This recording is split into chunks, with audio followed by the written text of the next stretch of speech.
এখানে কিন্তু আমার আল্লাহ এই ব্যাখ্যাটা দুনিয়ার কোন মানুষের হাতে ছেড়ে দেয়নি।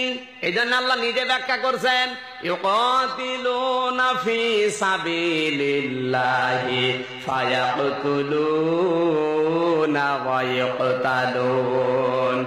ইউকাতিলুনা কেন দিলেন আল্লাহ? আল্লাহ যদি ইজাহিদুনা দিতেন, এবার যারা আলেম আছে তাদের বলছি, ইজাহিদুনা আল্লাহ কিন্তু দিতে পারতেন যে জিহাদ করো, বলতে পারতেন না? ইজাহিদুনা যদি আল্লাহ দিতেন, যে যে দলে আছে ওই দলের দিকে টেনে নিয়ে যেত। যারা তাবলীগ জামাত করে ওরা বলতো ঈমান আমলের মেহনত করা, যারা পীরের মরিদ ওরা বলতো জিকির করে আত্মশুদ্ধি করা, যারা আজ ইসলামী আন্দোলন করে ওরা বলতো মারামারি করা। কথা বলেন, যে যেই লাইনে আছে ওই লাইনে টেনে নিয়ে যেতে আল্লাহ রাস্তাকে। আল্লাহ এই জন্য ইজাহিদুনা দেয়নি। আল্লাহ বলেন ইউকাতিলুনা ফি সাবিলিল্লাহ, ওই জানমার আমি আল্লাহর রাস্তায় ব্যয় করবে। কোন ভাবে জানো? যেহেতু ফি সাবিলিল্লাহ, রাস্তা কার? আল্লাহ। এই রাস্তায় তুমি কি করবে? মেহনত, আত্মশুদ্ধি, মারামারি, আন্দোলন কি করবে?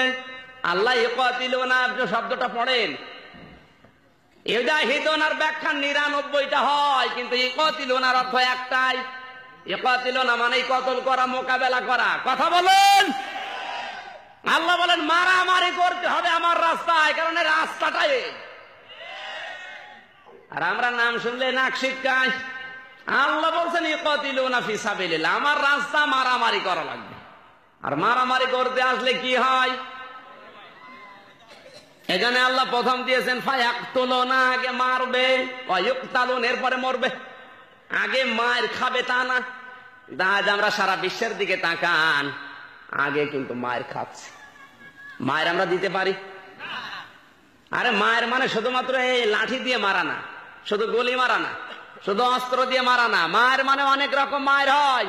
আজ মিডিয়া গুলো দিয়ে পৃথিবীর ইহুদি, খ্রিস্টান, মুশরিক যারা আছে আমাদেরকে মারছে। ভারতের 36টি চ্যানেল বাংলাদেশে এখন চলছে, আমাদেরকে মারছে না ওরা? পরিবারগুলা ধ্বংস হয়ে গেল।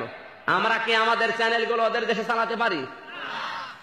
আল্লাহ বলেন আগে মারবি এরপরে মরবি। ওরা চ্যানেল দিয়ে তোদের মারে, ওদের মিডিয়া দিয়ে, ওদের পত্রিকা দিয়ে, স্যাটেলাইট দিয়ে, প্রযুক্তি দিয়ে তোদেরকে মারছে। তোরা আগে মার ওইগুলো দিয়ে, এরপরে মর। আর আমরা ওইগুলো নেই, আমরা বলে দুনিয়ার কাজ ওইগুলো। ওরে শয়তান, দুনিয়ার কাজ যদি হবে, বিশ্বনবী নিজে প্রযুক্তি ব্যবহার করেছেন সর্বপ্রথম। নবুয়ত পাওয়ার পরে লাল কাপড় উড়িয়ে দিয়েছিলেন পাহাড়ে। এটাকে মিথ্যা কথা। বেদায়া নেহায়া কিতাব পড়েন, আর রাহিকুল মাকতুম, আসহাবুস সিয়ার, সিরাত বিশ্বকোষ, সিরাত ইবনে হিশাম। পড়াশোনা তো করে না, কোন বাবা কি বুঝিয়েছে ওইটাই মনে করে যে একেবারে আল্লাহর উপরে। আপনি পড়েন তো এই কিতাবগুলো কি লেখা আছে? বিশ্ব নবী সর্বপ্রথম প্রযুক্তি ব্যবহার করলেন, লাল কাপড় উড়িয়ে দিলেন। কি কাপড়? এই মিথ্যা কথা এটা। লাল কাপড় কেন উড়ালেন? ওই সময়ের প্রযুক্তি ছিল লাল কাপড়। কারণ ওই সময় যদি কেউ লাল কাপড় পাহাড়ে উড়িয়ে দিত, মানুষ বুঝতো যে লোকটা বিপদে আছে। সবাই এক জায়গায় এসে জিজ্ঞাসা করতো কি হয়েছে ভাই আপনার? নবীজি চিন্তা করলেন মানুষ এক জায়গায় করা দরকার নাকি? লাল কাপড় উড়িয়ে দেওয়ার সঙ্গে সঙ্গে কাফেররা সব এক জায়গায়। আল্লাহর নবী বললেন তোমরা জানো না একদল সৈন্য বাহিনী পাহাড়ের পেছনে, তোমরা যদি আল্লাহর কালিমা মেনে না নেওয়ার আক্রমণ করবে। এক জায়গায় মানুষ জড়ো করে নবী তাওহীদের কালেমার দাওয়াত দিলেন। আজ আমি এখানে কথা বলছি, খুব বেশি হলো 500 লোক। এটা যদি আজ ইউটিউবে দিতে পারেন, ইন্টারনেটে, ফেসবুকে, পত্রিকায়, স্যাটেলাইটের মাধ্যমে প্রযুক্তি ব্যবহার করে যদি আপনি ছড়িয়ে দিতে পারেন, এই কথাগুলো মুসলমানের কাছে তামাম বিশ্বে পৌঁছাতে 1 মিনিটও সময় লাগবে না।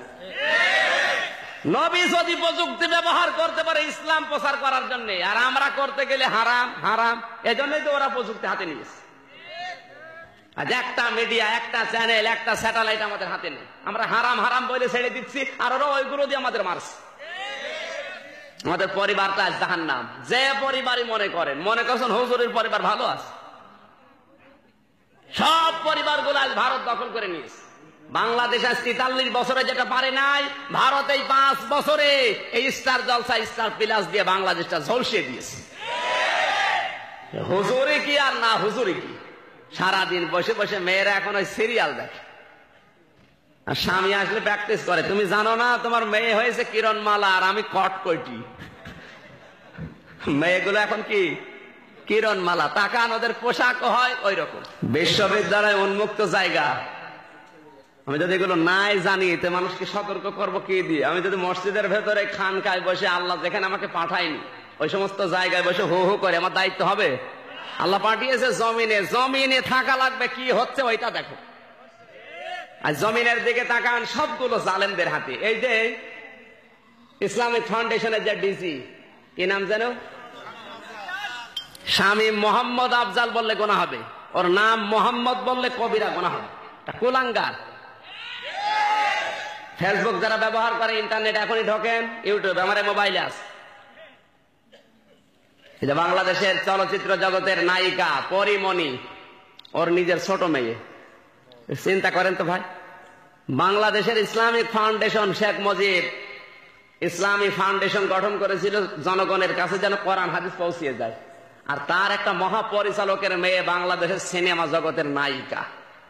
আপনি কোন জায়গায় কি সুবহানাল্লাহ পড়ছেন? আপনি দোষ তো শামীম আফজালের না, দোষ আমাদের। কারণ আজ আমরা জমিনে নেই, কেউ খানকায়, কেউ মসজিদে, কেউ মাদ্রাসায়, কেউ দরবারে, আর ওরা জমিন ফাঁকা পেয়েছে 180 মাইল বেগে চালাচ্ছে, মন মতো জমিন চালাচ্ছে আজ। এই জন্য উল্টা পাল্টা বুঝবেন না, জমিনে থাকা লাগবে, নয়তো আপনার জীবন যৌবন আল্লাহ কবুল করবে না। আল্লাহ পাঠিয়েছে সেই জায়গায়, ওই জায়গায় আস। ওরা বলে আমরা জমিনে নেই, আমরা খানকায়, কারণ জমিনে গেলেই মার খাওয়া লাগে। একটা নবীর জীবন দেখান জমিনে এসে মার না খেয়ে আপেল খেয়েছে দেখান। আর আমরা জমিনে আছি, এমন জমিনে শুধু মুরগির রান আসে। তোমার এটা জমিন না। ওই যে কাপড় চোপড় সেলাই করলে কি বলে জানো, ওই খলিফা। আমরা কে আল্লাহর খলিফা? এসব ভণ্ডামি হয়তো কেউ বুঝতে পারছে না, কিন্তু উপরওয়ালা যে জমিনে থাকবে না, জমিনের যে দায়িত্বগুলো পালন করা দরকার।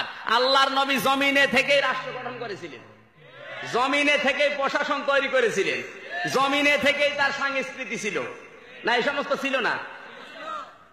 জমিনে থেকেই তার প্রশাসন ছিল, জমিনে থেকেই তিনি চিকিৎসক ছিলেন। পৃথিবীতে বিশ্ব নবীর উপরে বড় চিকিৎসক আসবে আর? তোমার একটা এমবিবিএস ডাক্তার নেই, এফসিপিএস ডাক্তার নেই, একটা বৈজ্ঞানিক নেই, একটা ইঞ্জিনিয়ার নেই, একটা ডিসি বানাতে পারো না ছেলেকে, একটা বিসিএস ক্যাডার বানাতে পারো না, কি দিয়ে জমিন চালাবো তুমি বলো? খালি মসজিদের কোনায় বসে হো হো ওরে শয়তান, তোমার পাঠিয়েছে ওই জায়গায় আল্লাহ। তাহলে আল্লাহ এখানে ফিল আর দিন না দিয়ে ফিল মাসাজিদে দিতে পারতো না? কোরআন বোঝার ক্ষমতা নেই, ওর বাবা বুঝিয়েছে মসজিদে বসে বসে হো হো করো, ও করে যাচ্ছে। তাহলে আয়াতটা কেটে বাদ দিয়ে দেন। বারবার বলছি, কে বলেছে আপনার ছেলেকে হুজুর বানাতে হবে? কে বলেছে? নামের আগে মাওলানা মুফতি লিখে বড় হুজুর হয়ে বসে আছে। এদিকে জমিন চালাচ্ছে জালেমরা, প্রশাসনে একটা লোক আমাদের নেই, সব এখন জালেমদের হাতে। বিচার ব্যবস্থায় একটা হিন্দু বসে আছে। ঠিক বললেই হবে, ঠিক বলছেন কোন লজ্জায়? দোষ তো ওর না, দোষ আমাদের। বিসিএস ক্যাডার হতে হলে এস কে সিনহা একজন বিসিএস ক্যাডার, সে ঢাকা বিশ্ববিদ্যালয় থেকে অনার্স মাস্টার্স করা, আর আমরা তো ভার্সিটি বারান্দায় যেতে পারি না। ওই যে উনি একজন বলে ফেললে হুজুর আপনি দেখেন, বাস্তবতায় আপনি না আসলে শুধু মসজিদের কোনায় বসে তসবি টেপবেন।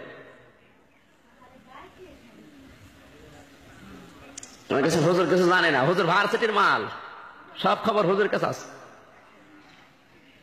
আজ আমাদের কিচ্ছু নেই হাতে, ফাঁকা জমিন নিয়ে বসে আছি, জালেমরা মন মতো চালিয়ে যাচ্ছে। যেখানে আল্লাহ পাঠিয়েছে ওই জায়গায় আসো, যদি না আসো খবর আছে। আপনি যাই মনে করেন, 23 নাম্বার পারা, 13 নাম্বার পৃষ্ঠা, 9 নাম্বার লাইনে, 4 নাম্বার রুকু, 26 নাম্বার আয়াতের প্রথম অংশে আল্লাহ দিয়েছেন। তাফসিরে তাবারিটা দেখবে, তাফসিরে মনির বাংলায় পাওয়া যাচ্ছে সব। আমি গুলো থিওরি গুলো বলছে, এগুলো দেখে নেবেন। কেন আল্লাহ জমিনে খলিফা করে আপনাকে পাঠালেন, আপনাকে ওই সমস্ত জায়গায় না পাঠিয়ে কেন পাঠিয়েছেন, এর কারণগুলো সুলাইমান নবীর নাম দিয়ে দিয়ে আল্লাহ জানিয়েছেন। ইয়া দাউদ, হে দাউদ, ইন্না জাআলনাকা খলিফাতান ফিল আরদ, তোমাকে আমি জমিনে পাঠালাম কি করে? খালি এক স্পষ্ট কথা, এর ভেতরে কোনো তো জড়তা নেই। এরপরও যে মানুষ বোঝে না কেন, আমার তো বুঝে আসে না। আল্লাহ যদি কোনো জড়তা শব্দ দিত তাহলে হয়তো আবার মধ্যে কষ্ট হতো। আল্লাহ দিয়েছেন ইন্না জাআলনাকা খলিফাতান ফিল আরদ, এর জন্য বা কারো কাছে ব্যাখ্যা শুনতে যাওয়া লাগে? এরপরও এখন আপনি করবেন না, যা গায়ে জ্বর আছে নাকি না, না কোন কারণ আছে বলেন না মেনে নেওয়ার? খালি এতটুকু কারণে আপনার শক্তি সামর্থ্য আছে, এখন আপনি পাওয়ারে আছেন, এই জন্য মানবেন না। আল্লাহ বলেন পাঠালাম তোমাকে জমিনে খলিফা করে, কি করবা? আঙ্গুল চুষবা? কি করবা? ফাহাকুম বাইনান নাসি বিল হক, মানুষের ভেতরে ন্যায় বিচার করবা। কি বিচার? কার ভেতরে? গরু ছাগলের ভেতরে? মানুষের ভেতরে। একটু বিবেকের কাছে প্রশ্ন করেন তো, মানুষের ভেতরে ন্যায় বিচার করার মতো কোন যোগ্যতা আমাদের হাতে আছে এখন? মারা গেলে কি জবাব দেবেন তারপরে চিন্তা ভাবনা করে মরেন। খালি মানুষ মারা গেলে মাটি দেবেন, জান্নাত চলে যাবে। মিনহা খালাকনাকুম, মাটি দিয়ে তোমারে বানিয়েছে। আল্লাহ কিন্তু দুর্বল পয়েন্টে আঘাত দিয়েছে। কে দিয়ে বানিয়েছে? কেন মাটির কথা দিলেন? সোনা দানার কথা না দিয়ে মাটির কথা দিয়েছে। মানুষ যেন অহংকার না করে, কারণ তো জন্মের রহস্য কি? মাটি। পরে মানুষ পায়খানা করে, প্রসাব করে, কথা বলেন। এই জিনিস দিয়ে তৈরি হয়ে এত বাহাদুরি আসে কোত্থেকে? এই জন্য আল্লাহ দুর্বল পয়েন্টে আঘাত দিয়েছে। অনেকগুলো কথা এই জায়গায় আছে। মিনহা খালাকনাকুম, এই মাটি দিয়ে আল্লাহ তোমাকে বানিয়েছে। অফিহা নুঈদুকুম, এই মাটির ভেতরে তোমাকে রেখে গেলাম। এর ভেতরে রাখার পরে কি হবে? 3টা প্রশ্ন আছে, এক একটা প্রশ্নের ভেতরে অর্থ আছে 5টা করে। মিনহা নুখরিজুকুম তারাতান উখরা, এই মাটি থেকে কিয়ামতে আল্লাহ তুলবে। কেন তুলবে আর তোলার পরে কি হবে? আল্লাহ রাব্বুল আলামিন এ শুধু আয়াত পড়া না, এর ভেতরে যা শিক্ষা দিয়েছেন আমল করার তৌফিক আমাদের যেন দান করেন। আমিন। বারাকাল্লাহু লানা ওয়া লাকুম।